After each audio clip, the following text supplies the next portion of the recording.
오늘 우리에게 주신 하나님의 말씀 시편 85편 1절에서 13절의 말씀입니다.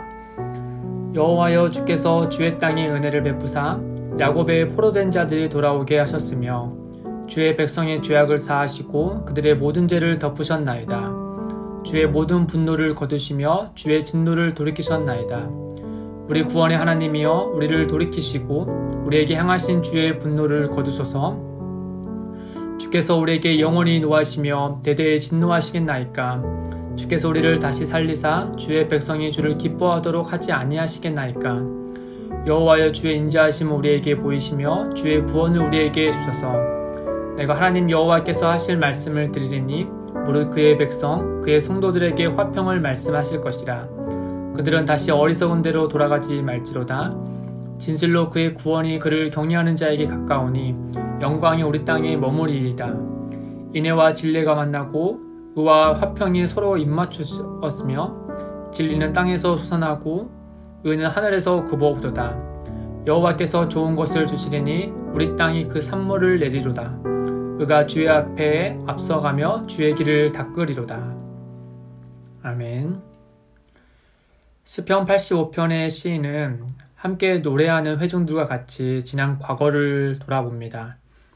하나님께서 이스라엘 백성들에게 행하신 크신 구원의 행적을 기억하며 감사로 노래합니다. 특히 포로된 야곱의 자손들에게 행하신 하나님의 그 크신 구원의 행적을 노래하죠. 1절입니다.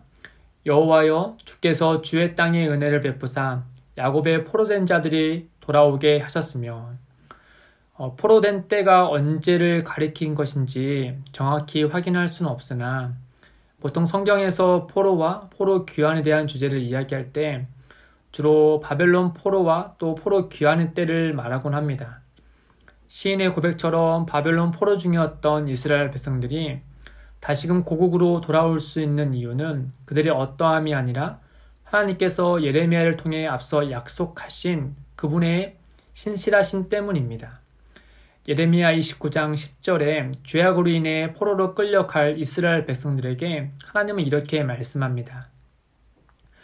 여호와께서 이와 같이 말씀하시니라. 바벨론에서 70년이 차면 내가 너희를 돌보고 나의 선한 말을 너희에게 성취하여 너희를 이곳으로 돌아오게 하리라. 이런 의미에서 시인은 주께서 주의 땅에 은혜를 베푸사 야곱의 포로된 자들이 돌아오게 하셨다고 고백한 것입니다. 또한 이스라엘 백성들이 포로로 끌려간 이유가 곧 그들의 죄악 때문이니 그들이 다시금 고국으로 돌아오게 된 것과 또 하나님께서 앞서 약속하신 말씀을 비롯하여 볼 때 하나님께서 그들의 죄악을 용서하셨다라고 이와 같이 고백할 수 있는 겁니다. 2절과 3절 말씀입니다. 주의 백성의 죄악을 사하시고 그들의 모든 죄를 덮으셨나이다. 주의 모든 분노를 거두시며 주의 진노를 돌이키셨나이다. 실로 하나님은 이스라엘 백성들에게 끊임없는 은혜를 베푸셔서 그들이 다시금 약속의 땅에 돌아오도록 은혜를 베풀어 주셨습니다. 과거에 행하신 하나님의 은혜를 깊이 알고 있는 시인은 하나님의 구원의 행적을 언급하면서 지금의 이스라엘 백성들과 연결지어 하나님께 이렇게 간구하죠. 4절에서 6절 말씀입니다. 우리 구원의 하나님이여, 우리를 돌이키시고 우리에게 향하신 주의 분노를 거두소서. 주께서 우리에게 영원히 노하시며 대대에 진노하시겠나이까. 주께서 우리를 다시 살리사 주의 백성이 주를 기뻐하도록 하지 아니하시겠나이까. 하나님의 은혜로 포로된 자들이 다시금 고국으로 되돌아왔지만 시인이 보기에 고국으로 되돌아온 이스라엘 백성들에게 하나님의 진노가 여전히 짓누르고 있다라고 보여졌습니다. 그 진노의 형태가 무엇인지 본문의 내용을 추론해 보면 이 본문에서 땅이란 말이 자주 등장하고 또 마지막에 12절에 여호와께서 좋은 것을 주시리니 우리 땅이 그 산물을 내리로다 말씀을 볼 때 이 고국으로 되돌아왔지만 젖과 꿀이 흘러야 할 땅이 황폐하게 그지없는 상태가 되다 보니 시인이 이와 같이 판단했던 것이죠. 젖과 꿀이 흐르며 하나님의 백성들에게 기쁨으로 수확물을 줘야 할 땅이 그 역할을 다하지 못한 이유가 무엇일까? 시인이 볼 때 땅 자체가 문제가 있다라기보단 그 땅 위에 살아가는 이스라엘 백성들이 문제인 것을 발견하게 된 겁니다. 은혜로 구원을 받았음에도 불구하고 여전히 하나님 앞에 죄악을 일삼는 이들의 모습이 시인의 눈에 들어왔던 것이죠. 좀 더 이해를 돕기 위해 포로기에 활동한 선지자들의 이야기를 보면 이스라엘 백성들이 포로의 고국으로 돌아와서 하나님의 은혜에 감격하고 감사한 모습도 물론 있지만 이후에 그들의 삶이 다시금 느슨해짐으로 하나님의 경고를 받는 장면들이 들어 있습니다. 한 예로 학개서 1장 5절에서 7절에 하나님의 성전 짓는 일을 미루고 자기들의 삶만 채우는 이스라엘 백성들에게 이렇게 말씀했습니다. 그러므로 이제 만군의 여호와가 이같이 말하노니 너희는 너희 행위를 살필지니라. 너희가 많이 뿌릴지라도 수확이 적으며 먹을지라도 배부르지 못하며 마실지라도 흡족하지 못하며 입어도 따뜻하지 못하며 일꾼이 삭슬 받아도 그것을 구멍 뚫어진 전대에 넣음이 되느니라. 만군의 여호와가 말하노니 너희는 자기의 행위를 살필지니라. 하나님께서 이스라엘 백성들에게 주신 땅의 상태는 그 위에서 살아가는 이스라엘 백성들의 행위와 관련되어 있습니다. 이런 점에서 시인도 8절 하반절에 이렇게 말하죠. 그들은 다시 어리석은 대로 돌아가지 말지로다. 이처럼 시인은 현재의 고난과 시련이 하나님의 진노와 관련되어 있으며 그 진노는 곧 현재의 이스라엘 백성들의 죄악 때문임을 인식하고 하나님께 구원을 다시 간구합니다. 특별히 시인이 하나님의 분노와 진노에 집중하는 이유는 현재 이스라엘 백성들의 죄악이 얼마나 무거운 것인지를 깨닫게 하기 위함입니다. 그리고 현재 이스라엘 백성들에게 과거에 하나님께서 죄인들에게 쏟아내신 진노의 이유를 기억하기를 바라는 마음이죠. 은혜로 포로에서 귀환하게 하신 하나님이시지만 이전에 그들의 죄악으로 말미암아 하나님의 진노를 사서 이 약속의 땅에서 쫓겨나 포로가 된 것을 먼저 기억하라고 하는 것이죠. 이 점에서 우리에게 주는 메시지가 있습니다. 우리는 하나님을 기억할 때 우리에게 유리한 점을 도드라지게 해서 기억하지요. 예를 들어 하나님께 기도하며 죄를 고백할 때 그 죄에 대한 벌이 얼마나 엄중한 것인지를 생각하기 전에 우린 먼저 습관처럼 용서하여 주옵소서라고 기도합니다.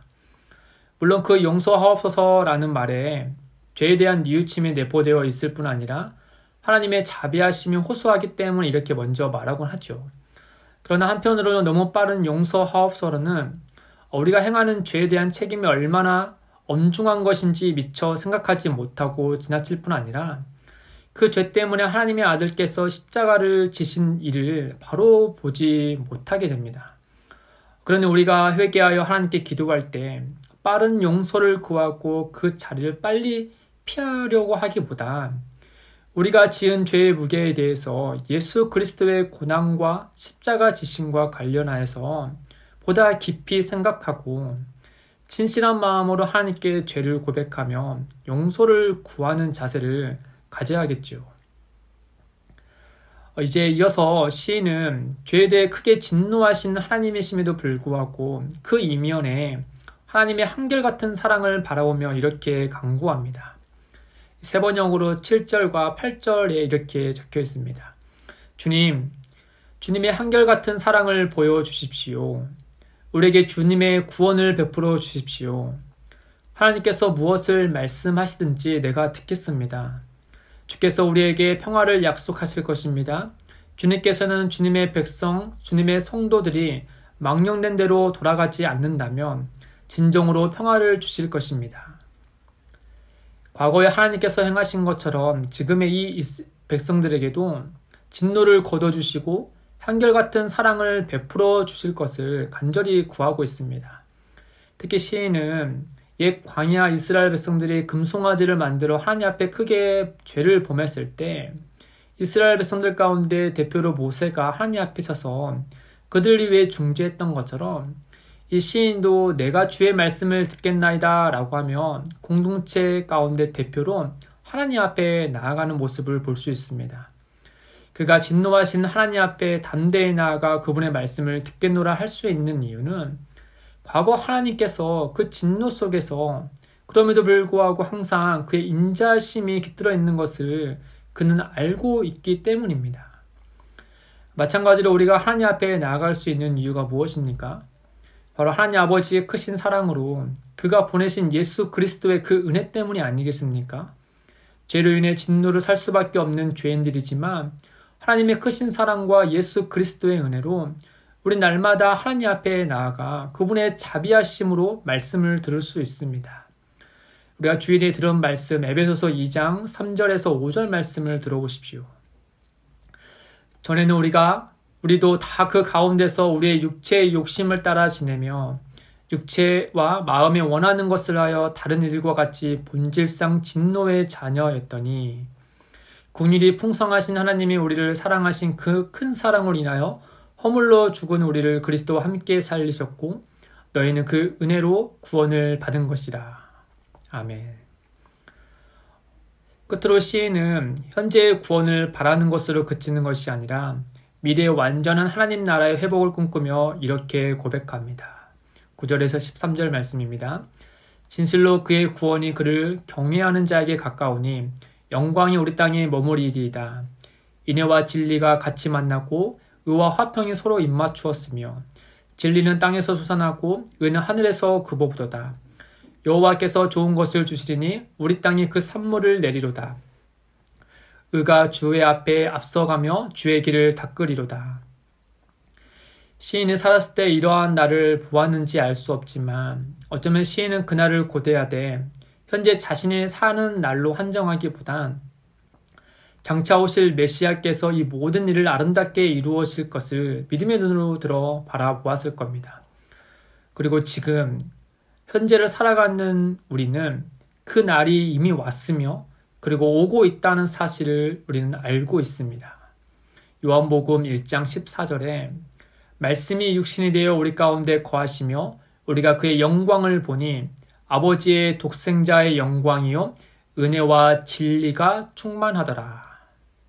그리고 요한계시록 21장 3절에 내가 들으니 보좌에서 큰 음성이 나서 이르되 보라 하나님의 장막에 사람들과 함께 있음에 하나님이 그들과 함께 계시리니 그들은 하나님의 백성이 되고 하나님은 친히 그들과 함께 계셔서 우리는 그 진리와 은혜가 거하는 것을 이미 보았고 그리고 장차 그 땅이 온전히 회복될 것을 바라보고 있습니다.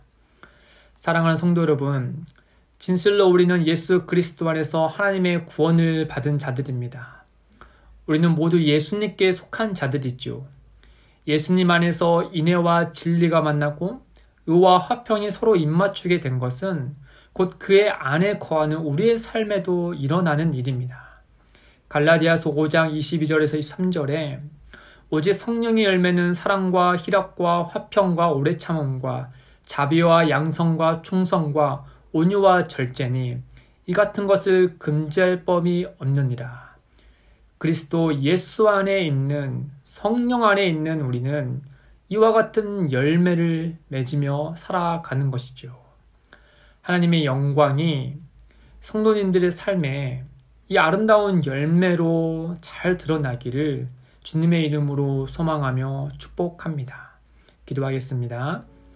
하나님 아버지, 과거에 하나님께서 우리에게 행하신 구원의 일들을 보건대 그 은혜가 너무 크고 감격스럽습니다. 현재를 살아가는 우리들이 날마다 하나님께서 베푸신 은혜를 기억하게 하시고 그 은혜로 살아감으로 죄악에서 멀어지고 하나님을 가까이 하는 이들이 되도록 인도하여 주옵소서. 더불어 이 땅을 밟으며 살아가는 우리들이 성령님 안에서 아름다운 열매를 맺어가며 하나님께 영광을 드리는 삶이 되도록 주님 도와주옵소서. 감사하며 이 모든 말씀 예수님의 이름으로 기도드립니다. 아멘. 오늘도 두 가지의 기도 제목을 두고 함께 기도하겠습니다. 첫째, 과거에 하나님이 주신 은혜를 기억하며 현재의 삶에 하나님께 충성하게 하옵소서. 둘째, 예수 그리스도 안에서 이 땅을 밟으며 살아가는 우리들에게 은혜를 베풀어 주셔서 성령의 아름다운 열매들을 맺어가게 인도하여 주옵소서. 함께 기도하며 나아가겠습니다.